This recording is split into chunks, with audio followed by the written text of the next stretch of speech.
My name is Naomi Clark, and the night my life changed started with a plate of roast chicken and my mother-in-law's voice cutting the air like a knife. Naomi, she said, her fork poised midair. A man must be in charge of the money. That's how a family stays in order.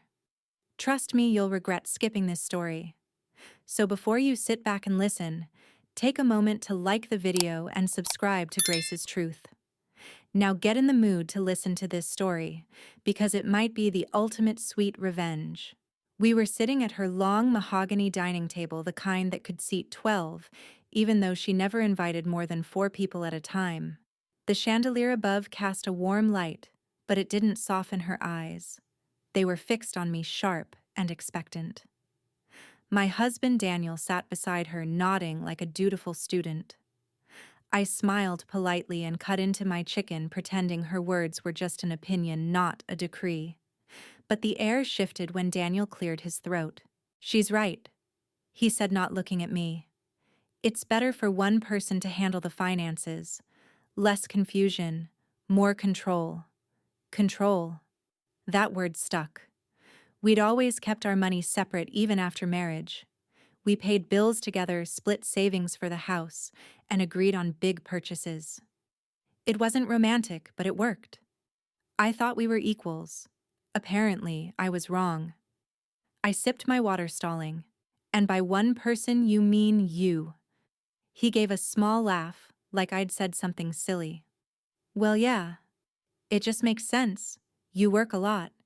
You don't need the extra stress." His mother's lips curled in a satisfied smile. "Exactly. A woman should be free from such burdens." I felt my pulse in my temples. I was a senior accountant. Numbers weren't a burden, they were my livelihood. But in that room with both of them looking at me, I felt something strange, the creeping sensation of being outnumbered in my own marriage.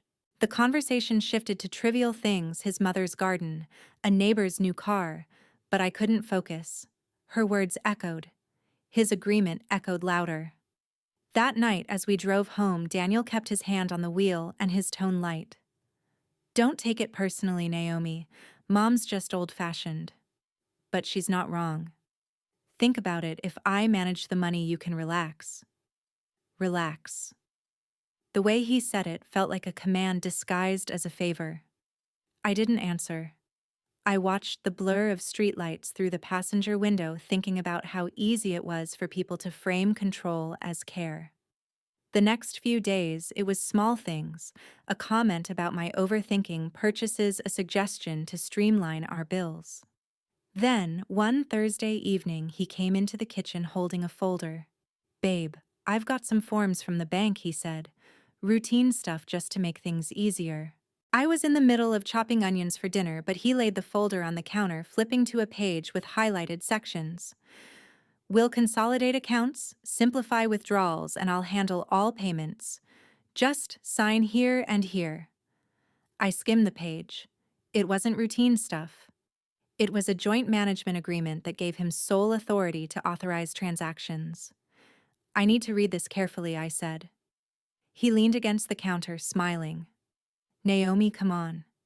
It's just a formality. Mom said it's what she and Dad did for 40 years. Worked great for them." That was the wrong example. His father had run the family into debt before disappearing. His mother had never worked outside the home. I wasn't about to model my life after theirs. "I'll look it over after dinner," I said, sliding the folder aside. He didn't push, at least not then. But that Sunday we went back to his mother's for lunch. Midway through dessert, she brought up the forms like it was common knowledge. "Did Naomi sign everything yet?" she asked Daniel. "Not yet," he replied with a hint of disappointment. Her eyes found mine. "Dear, don't you trust my son?" It wasn't a question. It was an accusation wrapped in sugar. The room felt smaller. Daniel's uncle and cousin glanced at each other but said nothing.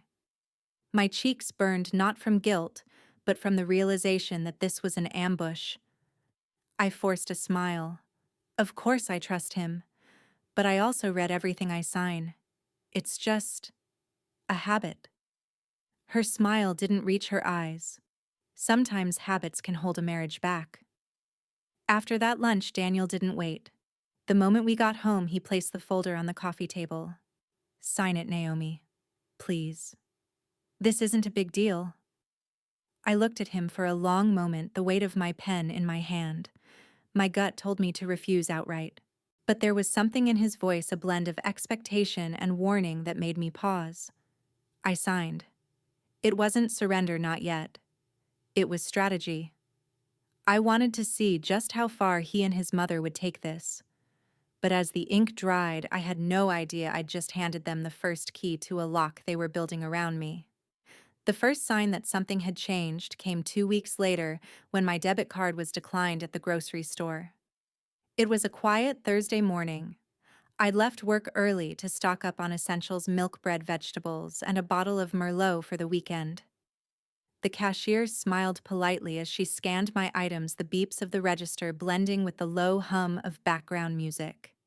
Then the pause. The tiny screen flashed, "Transaction declined." "That's strange," I murmured, sliding my card again. Same result. "Do you want to try another card?" the cashier asked, her voice gentle but curious. People in line were already shifting impatiently. I dug into my wallet and pulled out my credit card. Declined. Heat crawled up my neck. I paid in cash, barely enough to cover the basics, and hurried to the car, my hands gripping the steering wheel tighter than necessary. When I got home, I called the bank. After the usual hold music, the representative's voice came through. "Mrs. Clark, your account is now linked under primary access to your husband, Daniel Clark. All card authorizations must be processed through him." I blinked. I am the account holder. I opened that account before we were married. "Yes, ma'am, but per the authorization form signed last month, primary management has been transferred. Your cards are now secondary." I hung up, my chest pounding. It wasn't just our joint account, Daniel had linked my personal account too. I thought back to the pages I'd signed.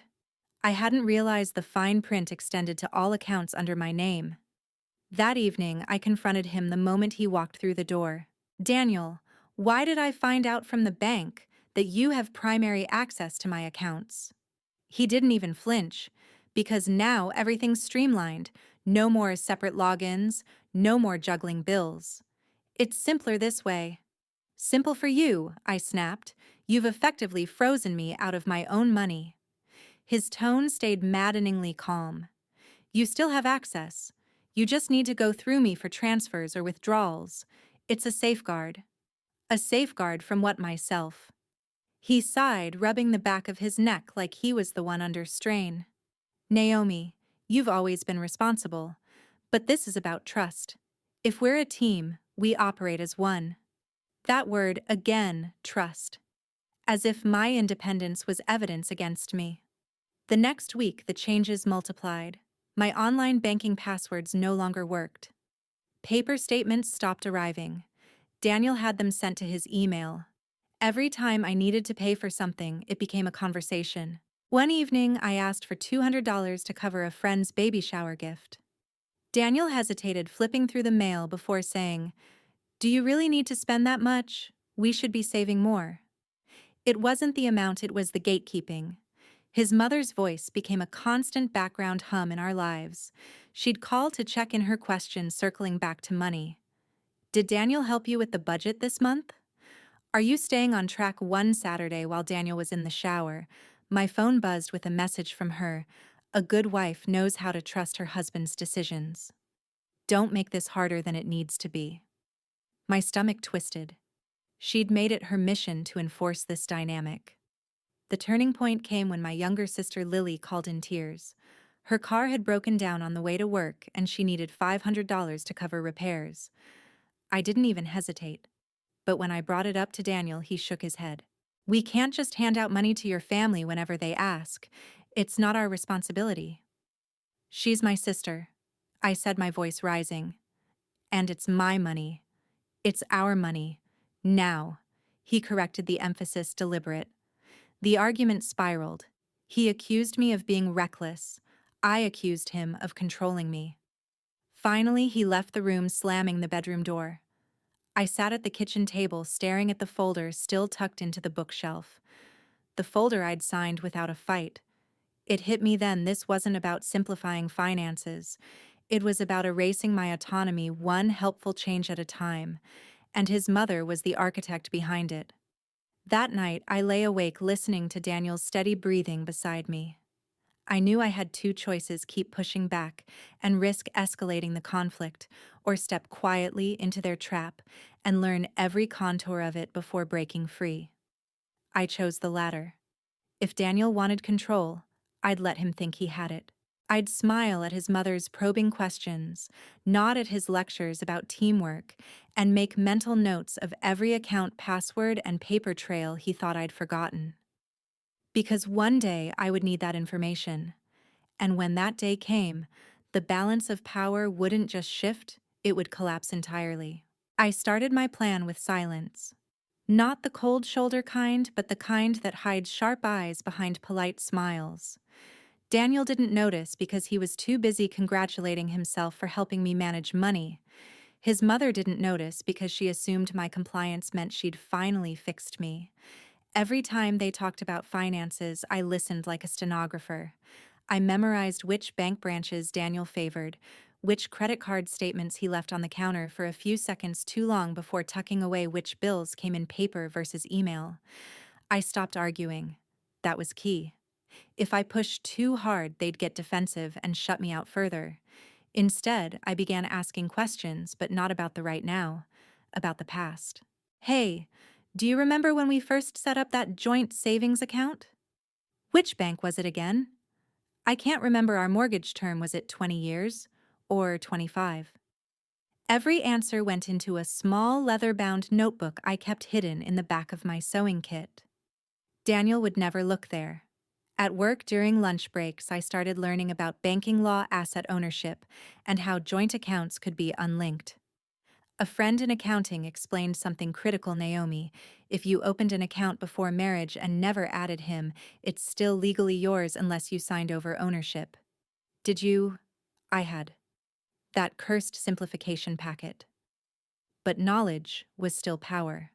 I learned that certain retirement accounts and inheritance funds couldn't be claimed without explicit beneficiary forms. That made me think of my grandmother's old account, something I hadn't touched in years. If it still existed, it might be the one untouched corner of my financial life. One evening while Daniel was showering, I used his laptop under the guise of looking up a recipe. He never logged out of anything. That's how I found his master budget spreadsheet, a color-coded obsessive document tracking every penny in and out. My name appeared only as a line item: household miscellaneous, Naomi. It wasn't even a category for joint spending. It was an allowance. The rage that rose in me was white-hot but brief. I took a breath, screenshotted everything, and emailed it to a new hidden account I'd created under a false name. Meanwhile, Daniel's mother escalated her campaign. She started showing up unannounced to help with the bills, sitting at our dining table with her sharp eyes flicking between me and the papers. Once she slid a document across the table. This is a power of attorney form. Just in case something happens to Daniel, you won't be left stranded. All we need is your signature. I smiled sweetly and said, "Let me read it over carefully." I folded it, slipped it into a kitchen drawer, and that night photographed every page. It wasn't about protecting me. It was about giving her control if Daniel couldn't wield it. Lily, my sister, called again a few weeks later. This time, she didn't need money. She wanted to know why I'd gone so quiet. I almost told her everything, but then I realized I couldn't. Not yet. If word got back to Daniel, my slow work would be ruined. Instead, I asked her a favor. I need you to open a P.O. box for me, somewhere Daniel won't think to check. I'll send you the rent each month. She didn't ask why. That's the thing about sisters, they don't always need an explanation to help you dig your escape tunnel. My plan was taking shape, track every movement of our finances without arousing suspicion. Secure any pre-marriage assets or forgotten accounts in my name only. Build a hidden reserve cache, not traceable transfers that Daniel couldn't freeze. But as I made progress, Daniel started tightening the leash. He began asking for receipts for every purchase, even groceries. One night, when I bought a modest blouse on sale, he said, "Do you really think we can afford unnecessary clothes right now?" It wasn't about the money. It was about seeing if I'd flinch. I didn't. I laughed lightly and said, "You're right. I'll return it tomorrow." I didn't. I hid it in the back of my closet. The more I played the part of the agreeable wife, the more they underestimated me. Daniel even started boasting to his mother over dinner. "She's finally letting me handle everything. It's so much easier." She smiled, reaching over to pat my hand. "See? A man must lead. It's in our nature." I forced a smile back while in my mind I pictured her face when that control slipped right through her fingers, because I wasn't just preparing to get my autonomy back. I was preparing to take everything they thought they'd taken from me, plus interest. And by the time they realized it, it would be far too late to stop me. It started with a $20 bill. One morning, Daniel left for work earlier than usual, his laptop bag slung over his shoulder, his tie crooked in a way that would have driven me crazy years ago. I was clearing the breakfast table when I noticed his wallet sitting on the counter half open. I didn't touch his credit cards. I didn't dare take anything that could be traced. But in the billfold tucked behind a stack of receipts, I saw two crisp 20s. I slid one out, slow, deliberate, like I was defusing a bomb. It wasn't about the money. It was about proving to myself that I could still move, still take something back without being caught. That 20 became the first brick in my secret reserve. I folded it into a small envelope and placed it inside a hollow space at the bottom of my sewing kit under a false layer of fabric swatches. From then on, I became attuned to opportunity. $1 here, a 5 there, change from grocery runs, refunds. Daniel didn't track even coins from the laundry jar. I didn't take enough for him to notice, but I took enough to feel the weight of my plan growing. And then, one afternoon, I found the key. Literally. It was wedged in the back of Daniel's desk drawer, small and brass with a bank's name etched faintly into the side. He had never mentioned this account, and I had never seen a key like it among our shared documents. My heart beat fast, the sound of blood rushing in my ears. That night, when he went to bed early, I stayed in the living room, with my laptop pretending to browse for recipes again. A quick search told me the bank was a small credit union 2 towns over, old-fashioned enough to still issue physical safe deposit keys. I didn't go immediately.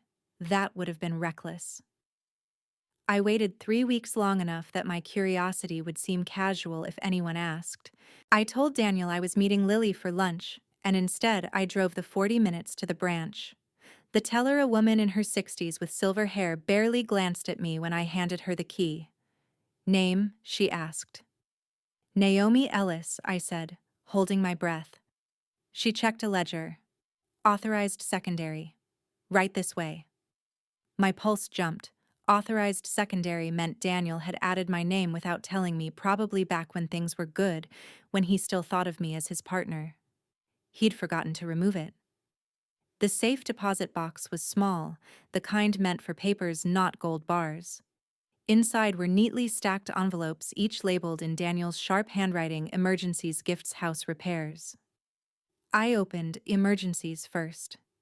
It was stuffed with cash, hundreds, maybe thousands. My fingers itched to take it all, but I knew better.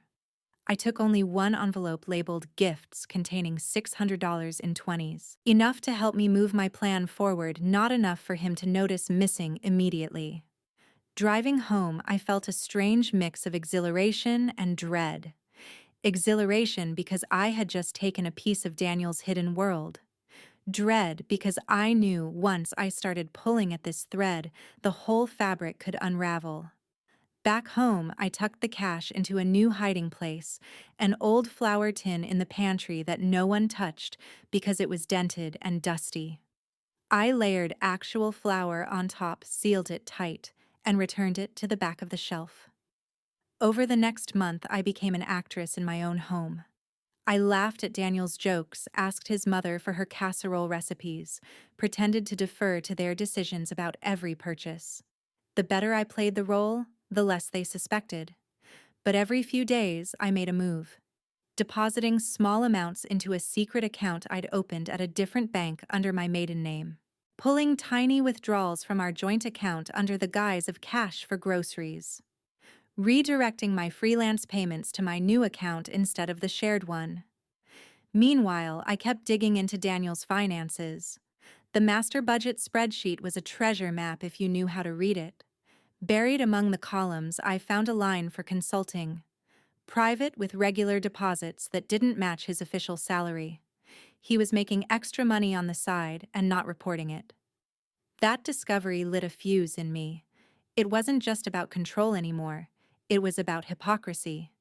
He had shamed me for buying a blouse on sale while hiding thousands in side income. One evening while Daniel was in the shower, his phone buzzed on the counter. Normally, I wouldn't risk it, but something in me snapped. I unlocked it. His passcode hadn't changed and opened his messages. There they were, exchanges with a client J, thanking him for another great week and sending confirmation of payments. But that wasn't the worst part. Scrolling further, I saw a message from his mother. Remember, keep Naomi on a short leash. She's too independent for her own good. I put the phone down slowly, my hands trembling not with fear, but with clarity. This wasn't about marriage to them. This was about ownership. That night, lying next to Daniel in bed, I stared at the ceiling and decided the final shape of my plan. I wouldn't just leave. I wouldn't just take my share back. I would make sure that when I walked out, they wouldn't be able to stand on the rubble I left behind. The first step was information. I needed proof of the side income, the hidden cash, the manipulative texts. I started forwarding every piece of evidence to my hidden email, creating a digital vault that could tell the story without me saying a word. The second step was allies. Lily was already in play with the P.O. box, but I needed someone with legal knowledge. I contacted my old friend Marissa, a paralegal, under the pretense of catching up. Over coffee, I steered the conversation toward property division and financial control in marriages. She gave me more than I'd hoped for, including the name of a divorce attorney who specialized in cases where one spouse had concealed assets. The third step was timing. Leaving too soon meant walking away without enough leverage. Waiting too long risked them tightening control until escape was impossible. I set my internal clock for 3 months, a quiet, invisible countdown only I could hear. In those 3 months, I would build my reserve to at least $10,000. I would gather irrefutable proof of Daniel's hidden earnings. And I would prepare the kind of exit that left them scrambling to understand how they'd lost their grip on me. Daniel had no idea. He was too busy basking in the glow of his mother's approval, too certain that his control was complete. He started talking about long-term plans, selling the house, moving closer to his mother, putting me in charge of home decorating while he handled the real decisions.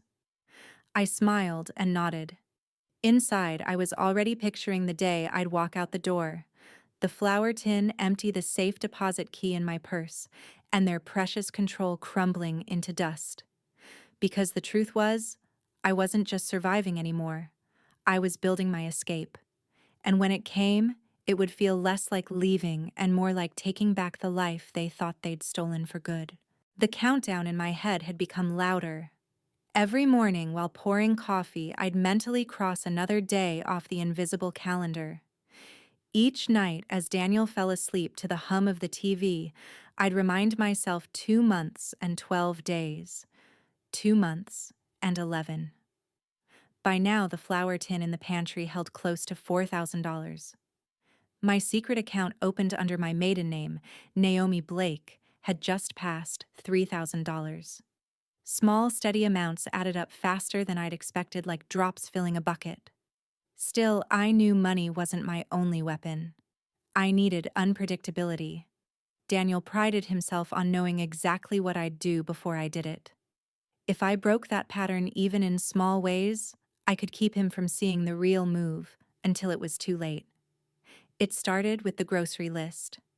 For years, I'd followed his preferences without thinking the same brand of coffee, the same bread, the same cuts of meat his mother recommended. One Saturday, I came home with brands he didn't recognize, vegetables he'd never eat, spices he didn't approve of. He frowned at the receipt. "Naomi, this isn't what I told you to get." I shrugged. "They were on sale." He didn't press, but I saw the flicker in his eyes, the first crack in his assumption that I'd always follow orders. The next week, I took a different route home from errands and forgot to tell him where I'd been for that extra 20 minutes. Another time, I swapped his usual tie before an important meeting, claiming the other one was at the cleaners. Tiny disruptions, harmless enough to seem like carelessness, but each one a reminder to myself that his control was slipping. Meanwhile, my information vault was growing. I'd set up a small encrypted drive on a cloud service he didn't know about. Every time I found something, screenshots of texts with Client J scans of receipts from dinners I hadn't been invited to, photos of the hidden cache, I uploaded it. I even recorded short audio clips from conversations where his mother advised him on managing me. The more I uncovered, the more I realized this wasn't just about money. It was about power passed down like a family heirloom. Daniel's father had controlled his mother.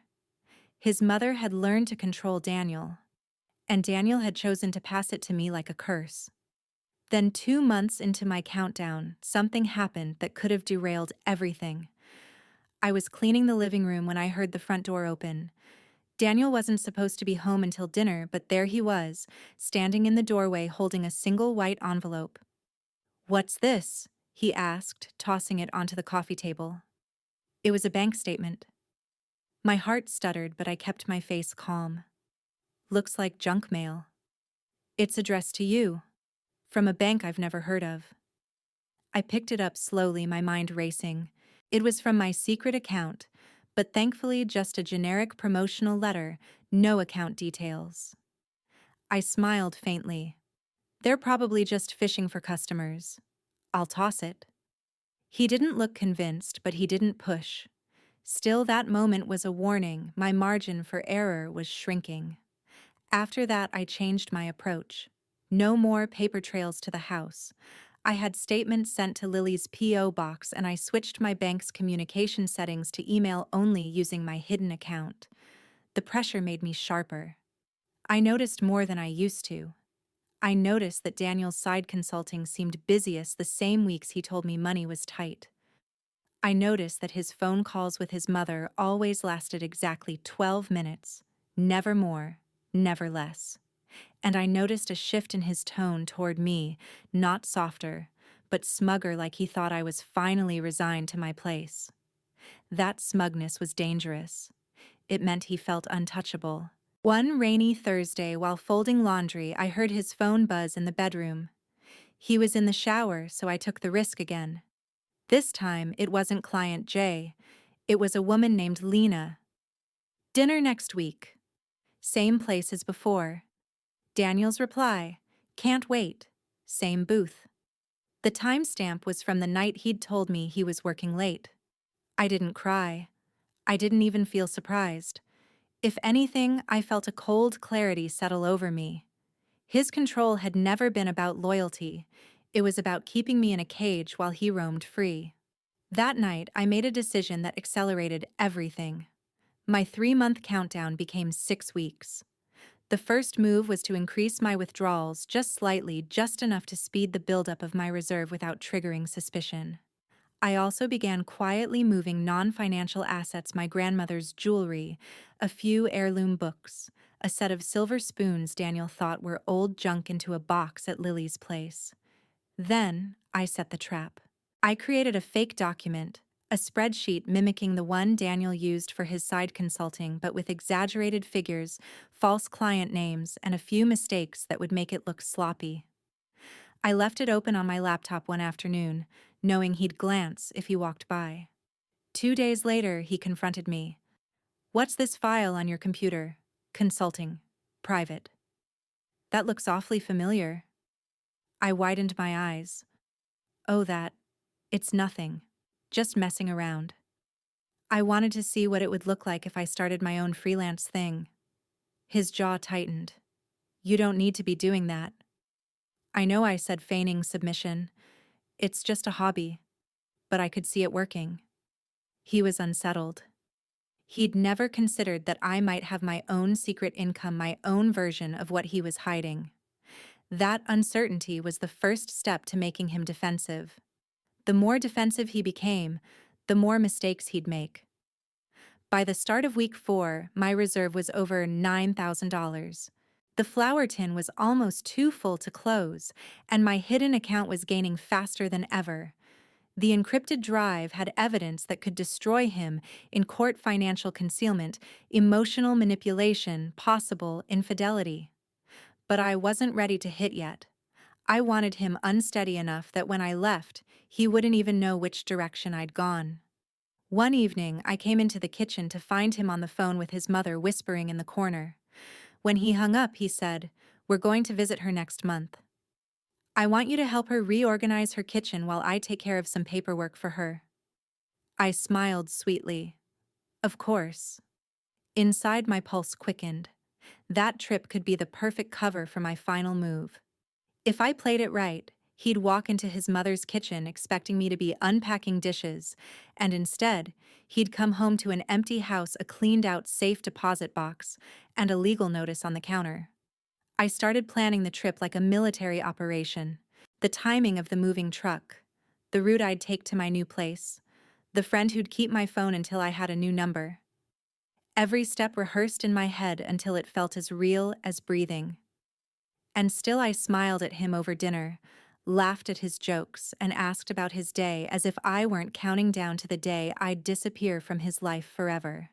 Because the best escapes don't happen in darkness. They happen in plain sight while the person holding the leash is still convinced you'll never run. The last month felt like the edge of a knife.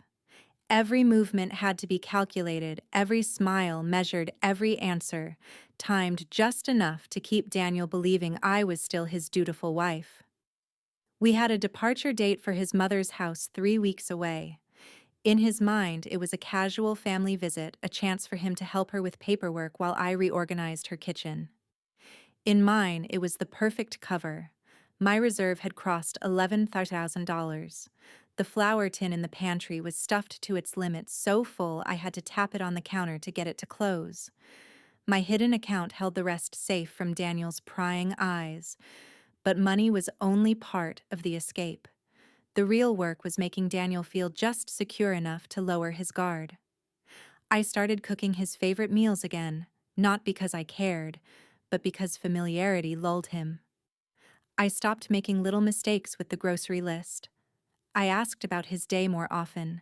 The small rebellions I'd used to loosen his control were now put away, replaced with a portrait of the obedient wife he thought he'd tamed. It worked. He started spending more evenings in his study with the door shut, confident I wouldn't bother him. Those nights I moved fast packing boxes at Lily's, photographing more of his receipts, scanning documents that hinted at bank accounts he hadn't told me about. One night, while transferring files to my encrypted drive, I came across an invoice in his email that made my breath catch. It was from Lena, the same woman from the dinner text weeks earlier. Except this wasn't for dinner. It was for consulting services in the amount of $3,200 with no description of the work. Consulting, my mind scoffed. I knew exactly what it meant. I didn't need the confirmation for my plan emotionally. I'd already left him months ago, but the discovery sharpened my resolve.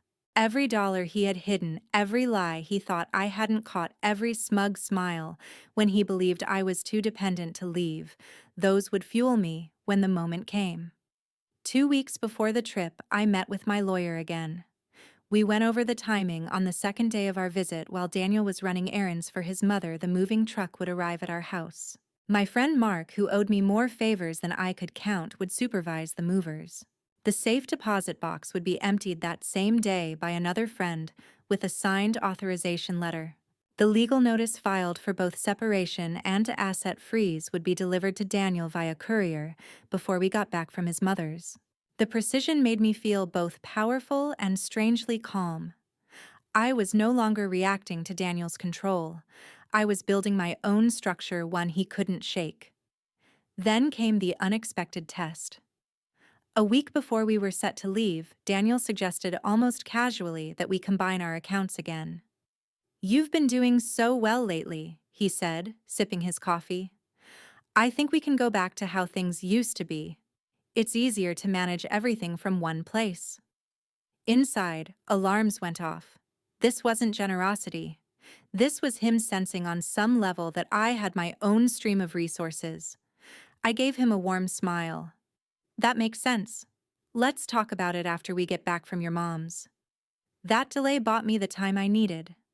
In the final week, I slipped into a role I'd perfected: overly agreeable, affectionate, just a touch forgetful, so he'd underestimate me. I even pretended to misplace my car keys one morning, forcing him to drive me to the store. The more convinced he was of my helplessness, the less he'd expect me to vanish. The night before we left, I lay in bed beside him, staring at the ceiling. Every step of the plan replayed in my mind. There was no room for mistakes. One wrong move, and I could lose not just my money, but my safety. The morning of the trip, I packed light, just enough clothes to make it look like I expected to be back in a few days. My real essentials: documents, valuables, a new phone, and a prepaid credit card were already hidden at Lily's. The drive to his mother's was long and uneventful. He talked about how she'd been struggling with arthritis, how she needed my patience to reorganize her kitchen. I nodded in all the right places, pretending to care about shelf arrangements while my mind was on the truck that would soon be pulling up to our driveway. His mother greeted us with the same frosty politeness she'd always given me, civil enough for appearances, sharp enough to remind me I wasn't family in her eyes. I didn't care. By the time she found out what had happened, I'd be miles away from both of them. The first evening passed quietly. I kept my phone close, waiting for the signal from Mark that everything was in motion. It came the next morning, a single text truck on schedule. "All clear so far." Daniel kissed my cheek before heading out to run some errands for his mother. I watched him drive away, my heart pounding not with fear, but with an almost electric anticipation. Within the hour, the movers were at my house, supervised by Mark. They worked quickly, pulling everything I'd marked on the inventory: my clothes, my personal books, the furniture I'd inherited from my grandmother, the kitchenware I'd bought with my own money. Nothing Daniel had purchased was touched. My lawyer had been clear: take only what could be proven as mine. At the same time, the safe deposit box was emptied. Every heirloom, every important document, every emergency stash I'd hidden there was now in Lily's guest room. By the afternoon, the courier had delivered the legal notice to Daniel's office. By the time he got back to his mother's that evening, he would know I was gone, not just from his house, but from his control. I spent the day in his mother's kitchen, moving jars and wiping shelves as if nothing monumental was happening miles away. The quiet was almost surreal. Here I was arranging spice racks while my old life was being packed into boxes. When Daniel returned that evening, he was in a good mood, oblivious. He poured himself a drink, told me about the quick meeting he'd had. I smiled, let him talk, and tucked myself into bed beside him that night, knowing it was the last time I'd ever have to pretend. Tomorrow, he'd wake up to the end of his empire over me, and I'd wake up free. I woke before the house did. His mother's kitchen was blue with early light, the kind that makes stainless steel look like water.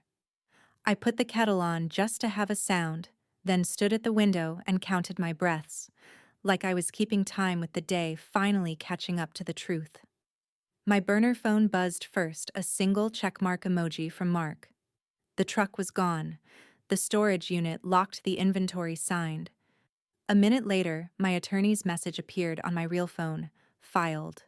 Service confirmed. Temporary freezes granted. You're clear to move. My hands shook, not from fear, but from the sudden lightness of a load I'd been carrying on invisible shoulders. I poured tea, added nothing, and waited for the house to wake up and discover that gravity had changed. Daniel came down in a t-shirt, sleep rough voice warm with routine. "Morning." He kissed my hair like a habit. "Mom's still asleep." "Probably," I said, and offered him the mug. My voice sounded normal, and that felt like a miracle. He took a sip, checked his phone, smiled at something. Then it happened, another vibration, a longer buzz. The smile drained. He read, blinked, read again. "What is this?" he asked, not looking at me. His thumb hovered over the screen like he could undo the words by not letting them settle. He swallowed. "Naomi." I set my mug down. "You got served." He stared as if the syllables were the punchline to a joke he didn't get. "Served what? Petition for legal separation. Emergency asset freeze. Notice to produce records." I spoke the way I do when I balance a ledger clean exact. "You'll want to read the attachments." He did. With every scroll, something in his face hardened, then cracked. He lifted his head slowly. "You emptied the house." "I removed my property," I corrected. "Documented, photographed, and inventoried. Anything purchased with my earnings or inherited is in storage. Anything you bought is still where you left it." His jaw flexed. "You took cash." "I recovered cash from a box with both our names on the lease when you listed me as secondary," I said. "I left the envelopes you labeled emergencies and house repairs intact. I took the one labeled gifts. You can tell the judge you hid gifts from your wife." He started to speak and stopped. The kitchen clock filled the silence with a clean, indifferent tick. Above us, his mother's footsteps crossed the ceiling. "You did this while we were here," he said, finally, voice low. "You made me bring you to my mother's so you could rob me." "I made you bring me to your mother's so I could leave safely," I said. "There's a difference." His mother entered in her robe, already braced for offense. "What's with the voices?" She caught the look on his face, then turned her gaze on me like a judge who'd already written her ruling. "What did you do?" "Protected myself," I said. Daniel thrust the phone at her. She red lips pursed so tight they whitened. "This is a stunt," she said to me. "A performance. You'll regret it by the end of the week." I slid my hand into my tote and set a simple, neat envelope on the table. "That's a list of every document the court ordered you to preserve," I said. "Emails, texts, spreadsheets, transfers to your Shell LLC, the family trust you created without my consent, and the notary who signed a limited power of attorney I never executed. Destroying anything after service is contempt." Her eyes flashed the first honest emotion I'd seen from her in months. "You ungrateful mom," Daniel snapped, but he couldn't take his eyes off me. "How long have you been planning this?" "Since you changed my passwords and called it love?" I said. "Since the first routine form. Since the second time your dinner ran late because client J needed you, and it turned out to be Lena." He flinched. A small thing, but I watched it the way a diver watches the surface break after a long breath. He looked toward the hall, toward the front door, toward some exit where the facts wouldn't follow him. He tried a different angle. "Come home. We'll talk. We'll undo what needs undoing. You didn't have to blow up our life." "You blew it up when you decided I was an asset," I said softly. "I'm just filing the report." His mother slapped her palm on the table. "You will not humiliate my son like this. A wife does not drag her husband through court." "A husband doesn't forge access to a wife's accounts," I answered. "A husband doesn't route money to his brother through his mother's company and call it a loan he pins in her name." For the first time, Daniel's composure slipped. His voice sharpened. "You think that spreadsheet will hold up? You think a judge cares about your little audit?" "I don't think I said." "I know.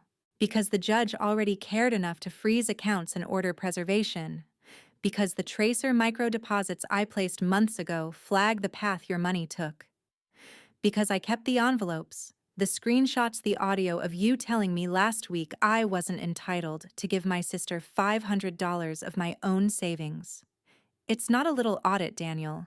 It's a ledger with your name on every line." He stepped forward. The room tightened.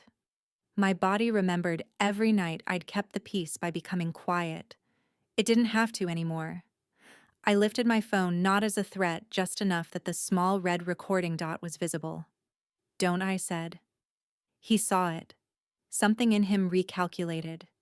He held his hands up in that mock placating way he used when he wanted to look like the reasonable one. "Fine," he said. "You want to play this legal? Let's go legal." He glanced at his mother, then back at me. "You'll run out of money before I do." "You're probably right," I said. "But I won't run out of facts." He laughed, then short without pleasure. "You always were dramatic, and you always mistook calm for weakness." His mother, who'd been scanning the envelope like she could burn it with her eyes, exhaled hard. "I will not let my family be destroyed by a stubborn girl with a calculator." "You already did," I said. "You just thought I'd balance your books for you while it happened." For a heartbeat, none of us moved. Then my phone buzzed on the table. "Courier confirmed second service, your mother-in-law." I watched the words travel across her face as she read the paper in her hand, the one with her name spelled out at the top in formal type. "You served me," she whispered like the syllables were unholy. "You inserted yourself into our finances," I said. "You're a party to the transfers.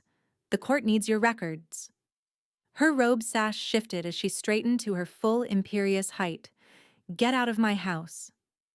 "I'm leaving," I said, and rose. Daniel reached for my tote. "You're not taking anything else." I stepped back and lifted the strap higher. "Just what I brought," I said.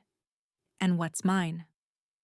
We stood in a triangle of air that could have shattered with one wrong word.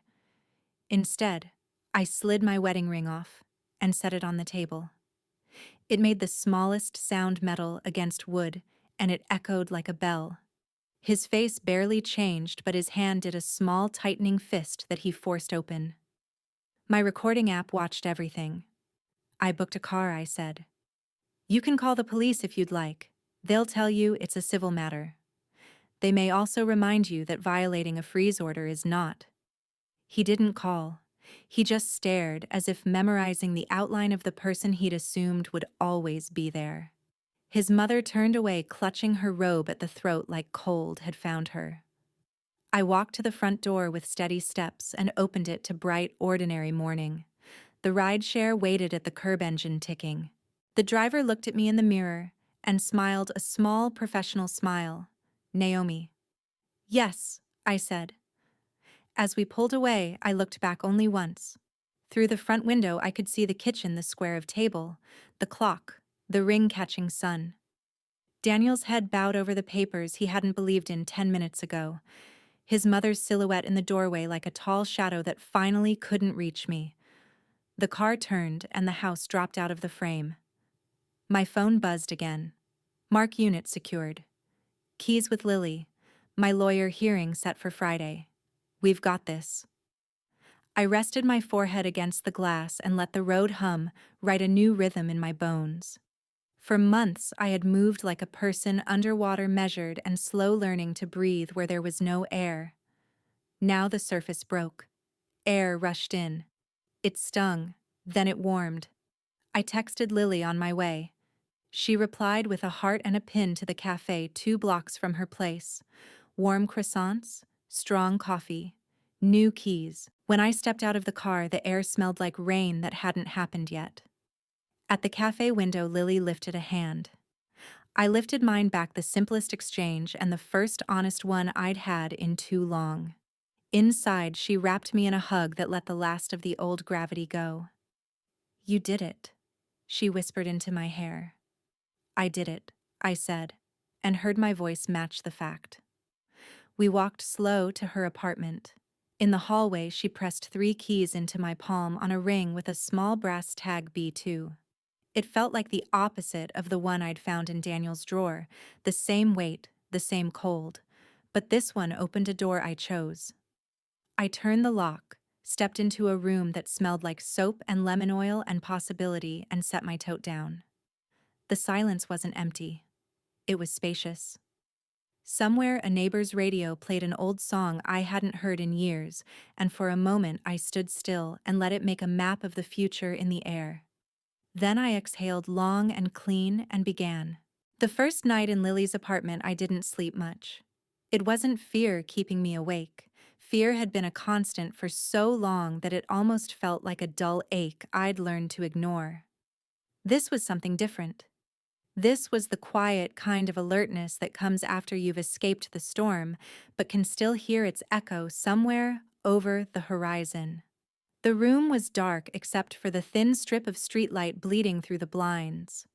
I lay on the sofa bed Lily had insisted on giving me her bedroom and listened to the distant hum of the city, a sound that felt so unlike the muffled tension of Daniel's house.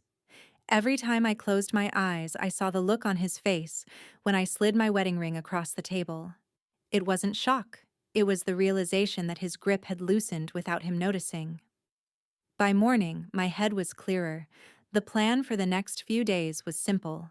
Secure my finances, meet with my lawyer, and make sure I stayed 2 steps ahead of Daniel and his mother. Lily was already in the kitchen when I got up, a mug of coffee in one hand and her phone in the other. "Your lawyer called," she said. "The hearing's still on for Friday. He's sending you the updated witness list." I nodded, taking the coffee she poured for me. "Thanks. Did he say anything else?" She hesitated. "Daniel's been calling. From different numbers. That didn't surprise me. Block them all." I did. But she slid her phone across the counter. "He posted something online. Not directly about you, but—" I scrolled through the post, vague but pointed, the kind of thing meant to paint him as the wounded party without saying my name. Words like betrayal, ungrateful, and snake jumped out. The comments were already filling with people offering sympathy and outrage on his behalf. "Classic," I muttered. "Control the narrative before the facts catch up."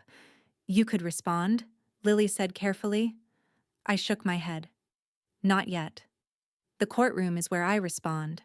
If I start now, it'll just turn into a shouting match, and that's exactly what he wants." Instead, I called my lawyer, Aaron. "He's trying to build a public image of himself as the victim," I said after explaining the post. "That's fine," Aaron replied. "Every word he posts can be pulled as evidence. The judge won't care about his followers. He'll care about records transfers and the way his story changes under oath." I hung up, feeling steadier. My advantage was that I'd been preparing for this day long before Daniel knew there'd be one. That afternoon, I met Mark at the storage unit. The rolling metal door creaked up, revealing neat stacks of boxes, each one labeled with contents date, and photographs attached. At the far end, my grandmother's oak chest sat against the wall, untouched, exactly as it had been in my old living room. "I've put double locks on the unit," Mark said. "One from the facility, and one from me. If anyone tries to get in, you'll know." I ran my hand along the smooth wood of the chest. "This is all that's left of my real life," I said quietly. "No," Mark corrected me. "This is the start of your new one. The old life is gone, Naomi. Let it stay gone." That night back at Lily's, I made a list. Not a to-do list, those were endless and exhausting, but a list of boundaries. No phone calls with Daniel unless my lawyer is present. No responding to his online bait. No returning to the house without court approval. No explanations to anyone who doesn't already know the truth. The list was short, but it felt like a blueprint. The next day brought the first real confrontation. I was walking out of the cafe down the street, a paper bag of pastries in my hand, when I saw Daniel leaning against a black SUV across the road. He wasn't alone. His mother sat inside the window, rolled halfway down. He stepped forward. "Naomi, we need to talk." "No, we don't," I said, keeping my voice even. He reached for my arm, but I shifted the bag and stepped back. "You can't just cut me out of my own life," he said. "You made your life without me," I answered. "Now you can live with it." His mother leaned out the window. "If you'd just come home, we could fix this quietly." I almost laughed. "Quietly. So you can strip whatever's left before Friday." Daniel's eyes narrowed. "You think the court's going to side with you? You're in over your head, Naomi." Maybe I said, stepping away. But at least I'm not drowning in lies. I walked off before he could answer, my pulse racing but my steps steady. Every instinct screamed at me to turn and make sure they weren't following, but I forced myself to keep moving forward. When I got back to Lily's, I added one more rule to my list. If he finds me in public, walk away. No engagement. Friday would come soon enough, and when it did, the truth would be louder than any of his posts, any of his smirks, any of his carefully crafted lies. For the first time, I started to believe I might actually win, not just the case, but my freedom. Friday came with a thin veil of fog over the city, the kind of gray light that makes everything feel suspended like the day is holding its breath. I was up before dawn, sitting at Lily's kitchen table with a mug of coffee I barely touched. The courthouse didn't open until 9, but I couldn't sit still. Aaron had told me to dress neutral, but confident. I chose a navy blazer, crisp white blouse, and tailored slacks. No jewelry except my wedding ring finger left bare its emptiness intentional. This was my armor, and today, I needed every layer of it. Lily drove me downtown. The ride was quiet, broken only by the sound of tires hissing over wet asphalt. "You've got this," she said when she pulled up to the curb. I knotted my throat too tight to speak. Inside the courthouse smelled faintly of old paper and floor polish. People moved in slow currents, lawyers in dark suits, nervous clients clutching folders, security officers guiding everyone through metal detectors. Aaron was waiting near the elevators, a slim file under his arm. "Ready?" he asked. "As I'll ever be," I said. When we stepped into the courtroom, Daniel was already there, sitting with his lawyer. His mother was in the row behind him, her posture straight, her expression one of calculated concern, as if she were the long-suffering party in all this. Daniel glanced up as I entered, and for a moment his eyes narrowed just enough for me to see the edge of frustration beneath his polished demeanor. The judge, a man in his 60s with a lined face and a measured voice, called the hearing to order. Aaron began by presenting financial records pages of bank statements, transaction histories, and transfer logs showing exactly where my money had gone. Large withdrawals coinciding with purchases in Daniel's name. Investments moved into accounts I'd never authorized. Daniel's lawyer countered with a story of mutual decisions and shared marital assets, painting me as someone who had willingly given control to her husband and was now trying to rewrite history out of spite. Aaron didn't flinch. He produced emails, some from Daniel to his mother, discussing how to phase me out of financial decisions without raising suspicion. One in particular was time-stamped just weeks before Daniel had forced me to hand over my savings. I could feel the temperature in the room shift. Daniel's mother leaned forward, whispering urgently in his ear. He kept his jaw tight, but I saw the flicker of unease. Then came my turn to speak. I stood hands steady on the rail. "Your Honor, I trusted my husband with everything, my savings, my earnings, my future. I was told it was for the good of our marriage, that it was what a wife should do. But trust is not consent when it's built on manipulation and deceit." Daniel's lawyer objected to my emotional statements, but the judge allowed me to continue. I told them about the day I was pressured into signing the transfer documents, about the way Daniel and his mother had framed it as a test of loyalty. I spoke of the months that followed, where every financial decision was made without me, where my own accounts were closed for efficiency, and where my name slowly vanished from every joint asset. When I sat down, Aaron slid me a small, reassuring smile. Daniel's lawyer called him to the stand. His testimony was smooth. At first, he spoke of protecting our investments, of streamlining finances, and even claimed that I had requested he take over because I was overwhelmed. But Aaron was ready. "Mr. Hall," Aaron said, pacing slowly, "is it your testimony that your wife freely agreed to give you complete financial control?" "Yes," Daniel replied. "And is it also your testimony that you never acted without her knowledge?" "That's correct." Aaron handed him a printed email, the one where he discussed removing me from accounts, before telling me. "Is this your email?" Daniel's jaw tightened. "I don't recall." It's dated 3 weeks before the transfer. "And in it, you tell your mother." Once Naomi signs, she'll have no access and no way to undo it. Would you like me to read it aloud? The silence in the room was almost tangible. Daniel shifted in his seat. That was taken out of context, he said finally. The judge's eyes sharpened. By the time the hearing adjourned for lunch, Daniel's polished facade had small but visible cracks. His mother avoided my gaze entirely. Aaron leaned toward me as we gathered our papers. He's losing ground. Don't let them bait you this afternoon. I nodded, but inside I felt something I hadn't in months, a small, dangerous flicker of hope. We had another session after the break, and I knew Daniel would try to regain control. But the tide was turning, and this time I wasn't the one drowning. The afternoon session began with a subtle shift in energy. The morning fog outside had burned away, and sunlight spilled through the tall courthouse windows, illuminating the polished wood like a spotlight on a stage. I took my seat, feeling the warmth on my back. It was strange, almost like the day itself was urging me to stand tall. Daniel's lawyer opened aggressively, trying to claw back the ground they had lost. He questioned my credibility, suggesting that my claims of coercion were retrospective interpretations of normal marital decisions.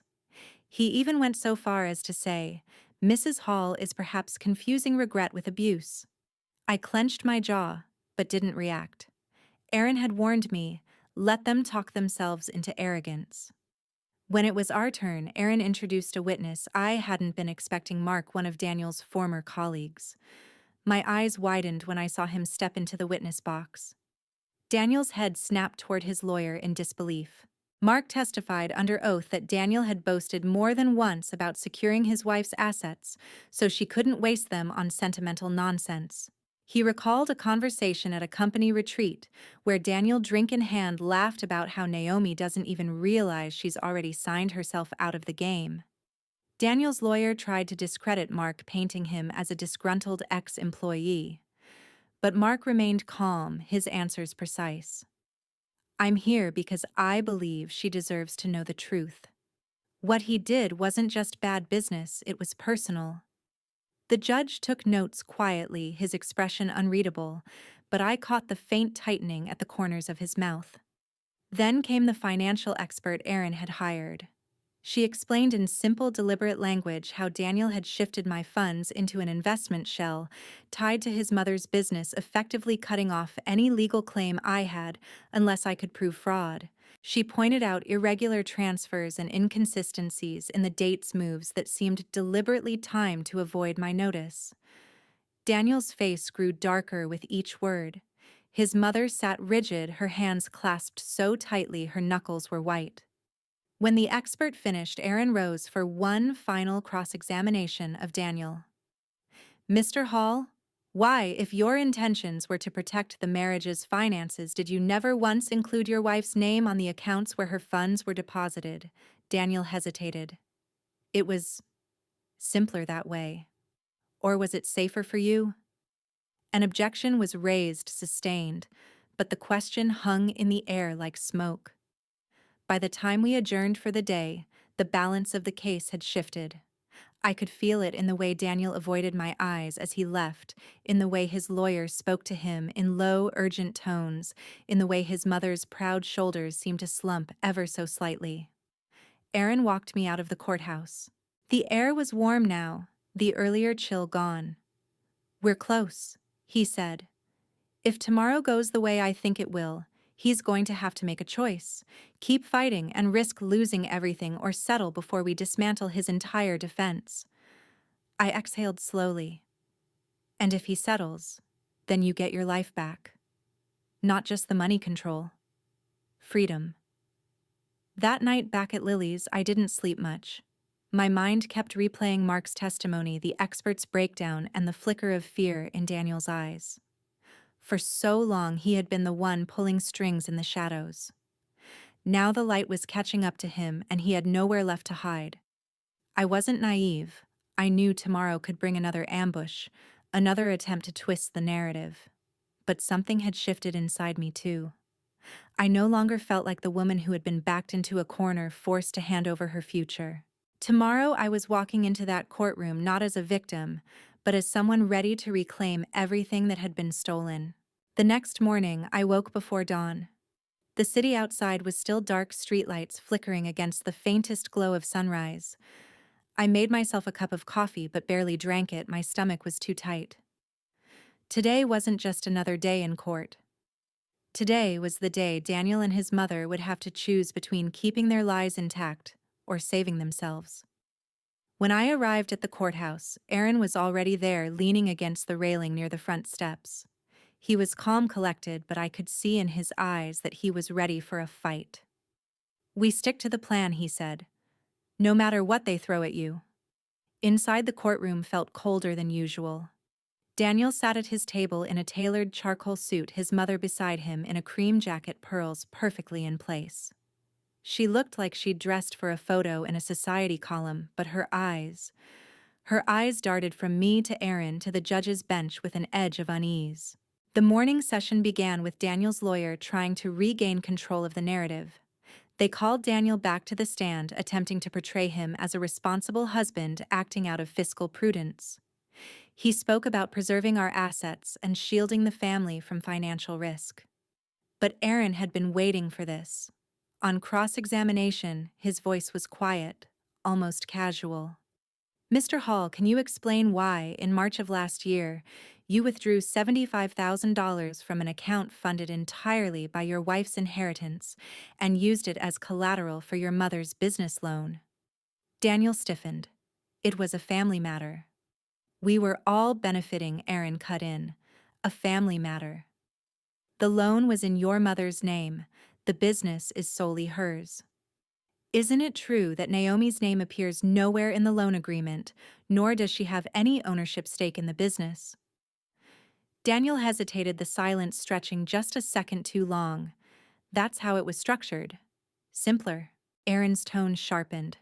"Simpler for whom?" Objection. Sustained. But the damage was done. The jurors had heard the implication. Then came the moment I hadn't expected. Aaron called my mother-in-law to the stand. The shuffle of her heels on the wooden floor seemed louder than it should have been. She sat down, adjusted her pearls, and folded her hands neatly. Aaron started gently asking about her role in the family, her business, her relationship with me. She spoke smoothly, even warmly, about how she'd welcomed me into the family, how she'd tried to guide me. But then Aaron brought up the paperwork, the transfer of funds, the loan documents, the emails. "Mrs. Hall, in this email dated April 12th, you wrote to your son, 'Once she signs, there's no going back. Make sure she doesn't read the fine print.' Can you explain what you meant by that?" A flicker. "Barely there, but enough." Her polished composure wavered. That's not what it sounds like. I was referring to simplifying the process. Naomi's always been a bit impulsive with money." I felt heat rise in my chest, but I kept my expression still. Aaron pressed on. "So you were protecting her from herself, by ensuring she didn't fully understand the legal document she was signing." She shifted in her seat. "I didn't say that." "Then what did you mean?" Her eyes darted toward Daniel. For the first time, I saw it, the crack in their alliance. He didn't look back at her. He kept his gaze fixed on the table, jaw tight. When the judge asked her to answer the question directly, she stumbled over her words. I may have been concerned about delays." Daniel and I, Aaron repeated, letting the words hang. "So you were working together to ensure Naomi signed over her assets without fully reviewing the terms." Objection. Overruled. The silence that followed was heavy. Her lips pressed into a thin line. "I wouldn't put it that way," she said finally, but the damage was done. By the time she stepped down, the energy in the room had shifted again. It wasn't just my case anymore. It was the unraveling of a carefully constructed facade they had built together. During the lunch break, I caught sight of them in the hallway. They weren't standing close. They weren't whispering. Daniel was speaking to his lawyer with clipped words while his mother stood off to the side, arms crossed, looking like she'd just swallowed something bitter. Aaron leaned toward me. That was the first real fracture. "If we push this tomorrow, She might throw him under the bus to save herself. I stared at them through the glass doors. Good, I said quietly. Let them tear each other apart. I'll just be here telling the truth. That afternoon, the court heard from one final witness, an accountant, who had reviewed all the transactions and confirmed what Aaron's expert had said the day before. The pattern of transfers was consistent with deliberate concealment. The words "clear intent" appeared more than once in his testimony. Daniel's lawyer objected repeatedly, but it didn't erase the effect. Each objection was like a flare going off, drawing more attention to the very points they wanted to hide. When the session ended, the judge announced that closing arguments would begin tomorrow. That meant tonight was their last chance to try and corner me into a settlement on their terms. Sure enough, as I was walking to the parking lot, Daniel's lawyer approached Aaron. "We'd like to discuss a resolution in chambers before tomorrow." Aaron didn't answer immediately. He looked at me, letting me make the call. I shook my head. "No deals. Not unless it's everything." The lawyer's mouth tightened. "You might regret that." I smiled faintly. "You first." That night, I didn't feel fear the way I had at the start of all this. I felt something else, a steady, anchored certainty. Tomorrow wasn't just about winning in court. It was about finally standing over the wreckage they'd made of my life and knowing I hadn't let them bury me in it. As I lay in bed, I thought about my mother-in-law's face on the stand, the way her voice faltered when she realized Daniel wouldn't rescue her. They had built this plan together, but greed has no loyalty. Tomorrow, when the final blow came, I suspected I wouldn't be the only one walking out of that courtroom free. The courthouse steps felt steeper that morning, though I knew it was only in my mind. Today was the endgame. Closing argument's verdict, and the moment I had imagined on so many sleepless nights, walking out free with the truth laid bare for everyone to see. When I stepped inside, Aaron was already seated at our table, flipping through his notes one last time. "They'll come out swinging," he said quietly. "They have to make you look like you don't understand your own finances. But after yesterday, they're cornered." I glanced toward Daniel's side. His lawyer was speaking quickly to him, but Daniel's attention wasn't on the words. He was staring at his mother, who sat rigid in her chair. They didn't speak. Not even a nod. The judge entered, and the room fell silent. Daniel's lawyer went first. He stood with his hands clasped behind his back, pacing slowly before the jury. "Ladies and gentlemen, marriage is complicated. Finances are complicated. Decisions are made in the interest of preserving stability, not out of malice.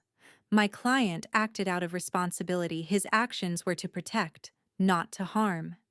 His voice was smooth, but there was something defensive in the way he leaned into each point, as if daring someone to challenge him. He painted me as someone easily swayed by emotion, suggesting I had misinterpreted normal financial maneuvers as deceit. He even threw in a line about how family disagreements shouldn't be turned into public vendettas. When he sat down, Aaron rose. He didn't pace. He didn't even move from behind the table. His voice was low, steady, every word deliberate. "This case is not about misunderstanding. It is not about hurt feelings. It is about deliberate deception, calculated, intentional acts meant to strip my client of her rightful property." He walked to the jury box, stopping just close enough for them to feel his presence without crowding them. "We showed you the emails. We showed you the transfers. We showed you the loan documents. Documents Naomi never signed for herself, but that her husband and mother-in-law orchestrated in her name or with her money. That's not misunderstanding. That's not protecting someone. That's theft." He let the word hang. "You heard Mrs. Hall admit on this very stand that she and her son acted together to make sure Naomi didn't read the fine print. You saw how they squirmed when confronted with their own words. These aren't accidents. These are choices." Aaron's voice sharpened. "And choices have consequences." He stepped back, resting his hands lightly on our table. "Naomi is not here asking for pity. She's here asking for justice.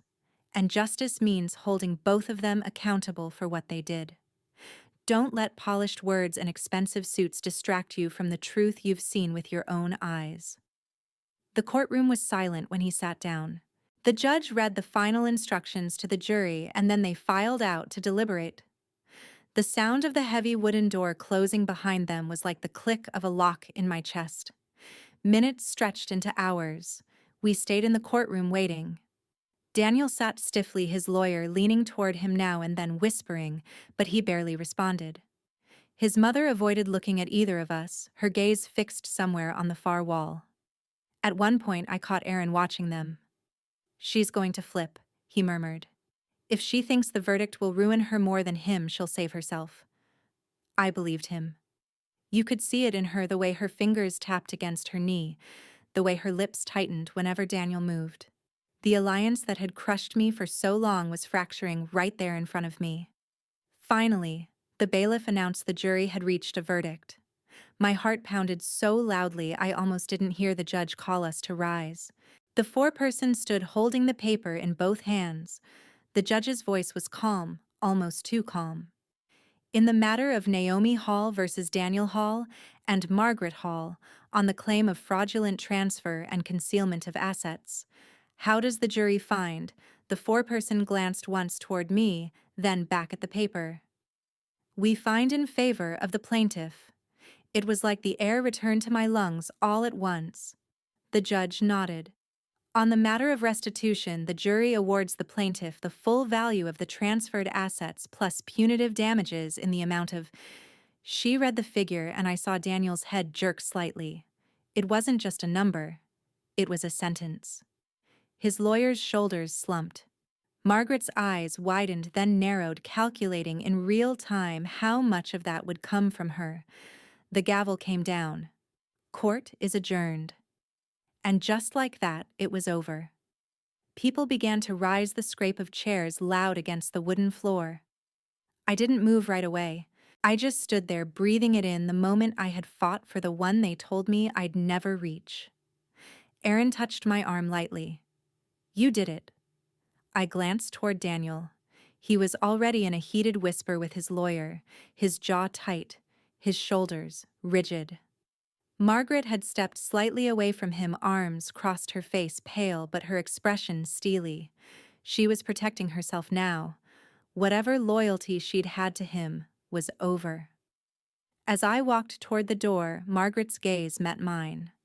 For the first time, there was no condescension there. No smugness. Just a tight, assessing look, as if she was realizing I wasn't the fool she thought I was. Outside, the sun was brighter than I expected. The air smelled like rain, even though the sky was clear. Aaron handed me a copy of the verdict paperwork. "Keep this somewhere safe. It's not just a legal win, it's proof you were right all along." I nodded, holding it like it was more than paper. Because it was. It was my name, restored. My life reclaimed. Behind us, I could hear raised voices, Daniel's low and furious, Margaret's sharper, cutting through his words. It was the sound of a partnership splintering, of two people who had plotted together, suddenly realizing they were each other's greatest threat. I didn't turn around to watch. I didn't need to. Whatever happened between them now wasn't my concern. My concern was stepping off those courthouse steps and into the rest of my life on my own terms, with my head high. The day after the verdict, I woke up before the alarm. For the first time in months, my chest didn't feel heavy. There was still a dull ache from everything I had endured, but it was different now.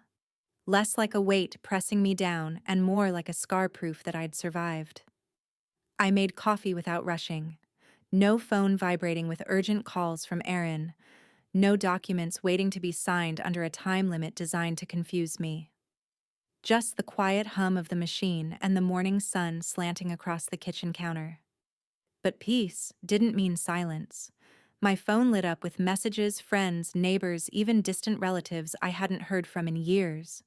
Some were congratulatory, others dripping with the kind of faux concern that barely hid their hunger for details. The strangest message came from a number I didn't recognize. It was only 3 words: "I warned you." I stared at it for a long moment before deleting it. Whether it was from an old acquaintance, a stranger who'd been following the gossip, or someone closer, I didn't care. I wasn't going to let someone else pull me back into their orbit of suspicion and half-truths. By mid-morning, Aaron called. "You should know Daniel's frozen accounts are already under audit. He'll fight it, but with the punitive damages, he's not going to have much room to maneuver." "What about Margaret?" I asked. He paused, and I could hear the faint smile in his voice. "She's already filed to separate her assets from his, which, in my professional opinion, is her way of throwing him to the wolves." I wasn't surprised. Margaret had always been a survivor. She'd step on anyone, including her own son, if it meant saving herself.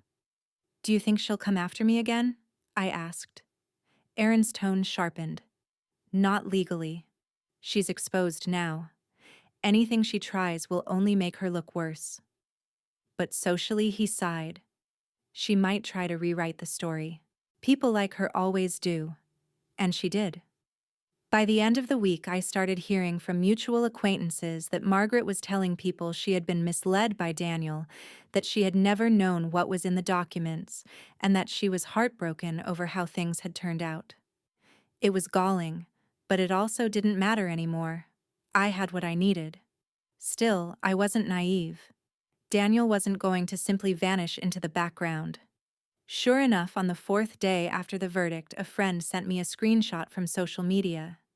Daniel had posted a long, carefully worded message about false accusations and a painful divorce that had unfairly affected his business ventures.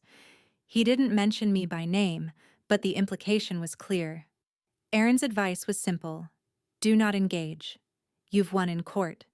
Let him throw his tantrum in public, it'll only make him look smaller. I followed his advice. Instead, I focused on practical matters: restoring accounts, transferring titles back into my name, making sure my assets were secure. It was exhausting, but every step was a reminder that I wasn't just recovering, I was rebuilding. One afternoon, while sorting through a box of old financial records, I came across a folder I didn't recognize. Inside were photocopies of checks made out to Daniel from an account in Margaret's name, checks dated years before the divorce. The amounts were substantial. For a moment, I considered calling Aaron, but then I realized these weren't my battles anymore. They were proof of a pattern, yes, but I didn't need to keep proving what I already knew. They had been working together long before I ever suspected. Instead of filing them away for another fight, I shredded them. Not because I was letting go of what happened, but because I refused to let it consume me any further. That evening, I took myself out to dinner. Alone. No one to impress. No one to appease. I ordered exactly what I wanted, lingered over dessert, and walked home under the streetlights with the easy stride of someone who didn't have to answer to anyone. But freedom is a strange thing after so long in captivity. I kept catching myself waiting for the next blow, for the next scheme, the next betrayal. It took conscious effort to remind myself they can't touch you now. The shift came 2 weeks later when I ran into Margaret in the grocery store. She spotted me first near the produce section. For a split second, something flickered in her eyes: wariness, maybe even respect. "Naomi?" she said, her voice smooth but softer than I remembered. "Margaret." There was a pause as she adjusted her scarf, buying herself a moment. "I hope you're satisfied." I smiled faintly. I'm not sure satisfied is the right word, but I am at peace. Her jaw tightened. "Daniel's in a difficult place. I trust you're aware." "I'm aware." "And you're fine with that?" she asked, her tone sharpening just slightly, like she was testing for guilt. I met her gaze steadily. "I didn't put him there. He did that himself." Something in her expression hardened. She nodded once curtly and turned away, her cartwheels squeaking as she moved down the aisle. I stood there for a moment, breathing in the citrus scent from the nearby fruit stand. And then I realized that conversation hadn't rattled me. It hadn't made me doubt myself. It had confirmed what I already knew. I had crossed a line, and there was no going back to who I was before. By the end of that month, Daniel's name was in the local paper, an article about financial irregularities in one of his companies. Margaret's name wasn't mentioned, but I could read between the lines. Aaron called to tell me the investigation would probably drag on for months, maybe years. But it's not your problem anymore, he reminded me. And for the first time, I truly believed him. I had thought victory would feel like fireworks, like a grand finale. Instead, it felt like an open door on a quiet morning. Nothing dramatic, just the steady certainty that I was free to walk through it and never look back.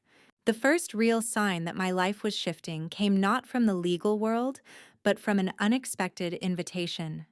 It was from Clara Jensen, a name I hadn't thought about in years. Clara and I had once been friendly acquaintances back when I first moved to the neighborhood. She was sharp, outspoken, and worked in property development. We drifted apart after my marriage because Daniel didn't like her. He'd call her nosy, competitive, untrustworthy. Now I saw the truth. She just wasn't someone he could manipulate. The note was brief lunch. I think we could help each other. See, I hesitated at first. My instinct was still to guard myself. But curiosity won. We met at a small bistro on the east side of town, the kind of place where the chairs didn't match, but the coffee was perfect.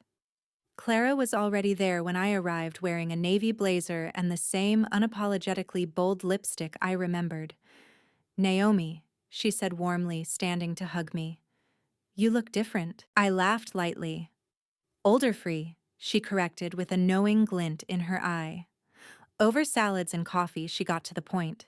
She'd followed my case not in a gossip-hungry way, but with interest in how I'd handled myself. "You didn't just win," she said. "You exposed him without making yourself look vindictive. That's rare." I shrugged. I wasn't trying to make a statement. "Maybe not," she said, "but you did. And now people are talking about you as someone who sees through games and knows how to win them." Then she leaned forward. "I'm expanding my property development business. I want a partner I can trust. You have the capital, the eye for detail, and frankly, the reputation to scare off anyone looking to take advantage." It was the first time in a long time that someone had spoken about me in terms of what I could bring to the table, not what I could give away. I didn't say yes right then.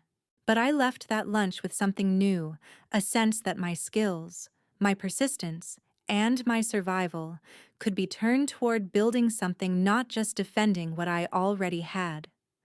That night, I went through my finances again. Aaron had already set up protections, but I wanted to see them with fresh eyes. For years, my money had been a source of stress, something Daniel either drained or hid from me. Now, every line item was a tool I could wield. The next week, I agreed to meet Clara again, this time at her office. She laid out her plans: 3 properties in emerging neighborhoods, all with potential for renovation and resale at a high margin. It was risky, but the kind of risk that excited me. We signed a preliminary partnership agreement. For the first time in years, I put my signature on something that wasn't designed to trap me. It was designed to move me forward. But of course, Daniel wasn't going to stay out of sight forever. It happened on a rainy Thursday. I was coming out of the post office, umbrella in hand, when I saw him leaning against a black sedan across the street. He looked thinner, sharper around the edges. His suit was still tailored, but it hung just slightly looser. "Naomi," he called, stepping toward me. I considered walking away without a word. But some part of me wanted to hear what he had to say, if only to know what game he thought he was playing now. He stopped a few feet away. "We don't have to keep doing this." I raised an eyebrow. "Doing what? This hostility?" he said, as if we were sparring over something minor like a disagreement about furniture. "We were married for a long time. There's no need to be enemies." I almost laughed. "Daniel, you forged my signature, drained my accounts, and tried to take everything I owned. I think the word enemy is more than appropriate." He sighed, glancing toward the car as if someone inside was watching. "Look, things are complicated right now. But they don't have to get uglier. Maybe we can reach some understanding. There it was. The plea disguised as negotiation. What exactly are you asking for? I said. His eyes flickered with that old charm he used to use like a scalpel. A truce. We stop digging into each other's lives. You focus on whatever you're doing now, and I'll focus on rebuilding. And why I asked quietly, would I agree to that? Because if you keep pushing, he said, lowering his voice, you might not like what comes out. I still know things about you, Naomi. There was a time when that would have sent ice through my veins, but now I felt nothing but a cold clarity. Daniel, I said evenly, whatever you think you know, whatever you think you can do, you've already tried. And you lost. You can't scare me anymore. His jaw tightened, but he didn't respond. After a beat, he turned, walked back to the car, and disappeared inside. I stood there in the rain watching the sedan pull away and realized that was the moment the last thread between us snapped. By the end of the month, Clara and I had closed our first deal together, a modest townhouse that needed more work than either of us anticipated. We spent late nights going over contractors' budgets and marketing strategies. I learned fast, and with each decision, I felt my confidence stretch into new territory. The townhouse sold at a profit, not a fortune, but enough to prove we could make this work. One evening, as we toasted our first success in her office, Clara smiled at me over her glass. You know, Naomi, I think you're just getting started. She was right. For years, I had been surviving in someone else's shadow. Now I was building my own foundation. And this time, no one was going to take it from me. The first sign my life had shifted didn't arrive in a courtroom or a bank statement. It came on a white note card slipped under Lily's door. Lunch. I think we could help each other. See Clara Jensen. Daniel used to call her trouble, which I now understood meant a woman he couldn't manage.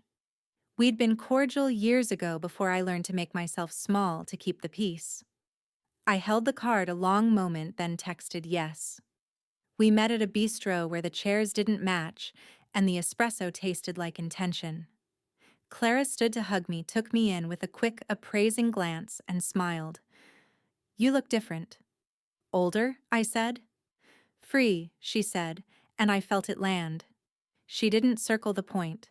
Over salads, she laid out what she'd watched happen to me, not as gossip, but as data, the way I'd built a case, instead of a scene, the way I'd held my ground without performing rage. You have two things developers kill for, she said, tapping the table. A forensic eye and a reputation for not blinking. I'm expanding. I want a partner. The word partner caught in my chest. For years, I'd signed papers that buried me. Now someone wanted my name beside hers because of what I could build. I didn't say yes. Not yet. But I walked home with my spine a little taller and my mind newly noisy with blueprints. That night, I opened my ledgers again, not out of fear, but curiosity. Numbers that had been weapons against me were suddenly tools in my hands. Protection was in place. Aaron had seen to that. The question was no longer, can I keep what's mine? It was, what do I want to make next? A week later, I went to Clara's office. Exposed brick rolled plans, the pleasant chaos of motion. She laid 3 files between us, modest properties in scruffy neighborhoods, with handsome bones, peeling paint, strong joists, good light. Buy clean rehab, smart sell honest, she said. No magic. Just math and nerve. We sketched a preliminary agreement, profit split, veto rights, guardrails. The pen felt strange in my hand, then right. My signature, my choice, inked a small future onto paper. Rain came the day the past tried to reattach itself. I was leaving the post office when a black sedan eased from the curb and Daniel stepped out.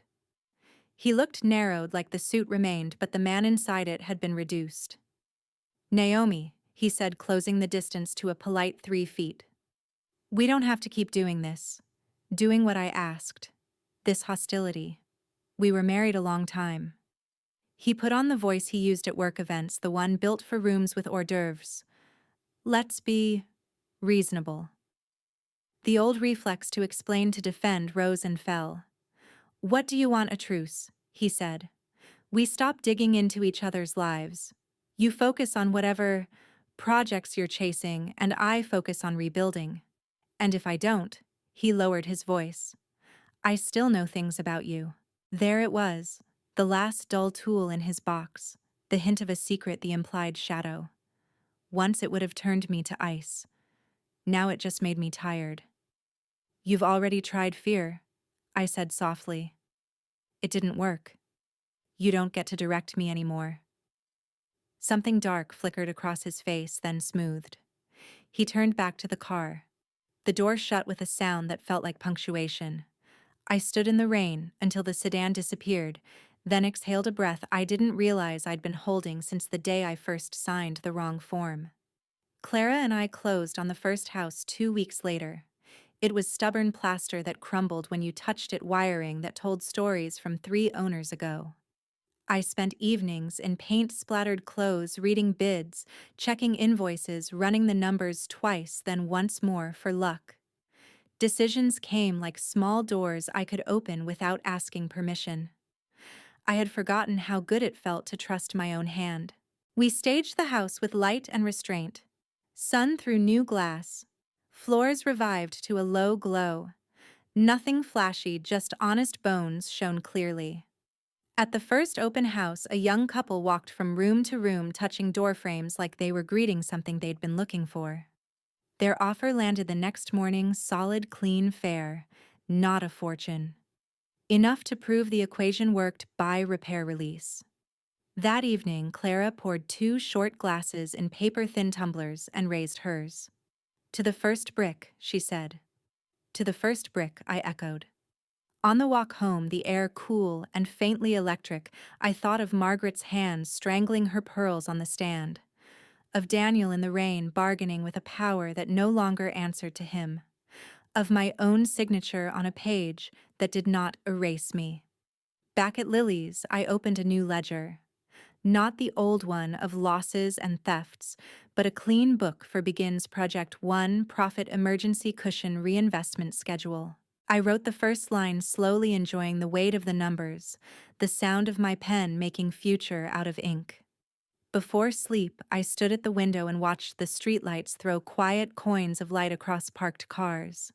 I tried to imagine the next version of my life not as a reaction to what had been taken, but as a thing built in the shape of what I wanted, a small office with a door that locked a kitchen where the spices were where I put them, a table wide enough for blueprints and bread.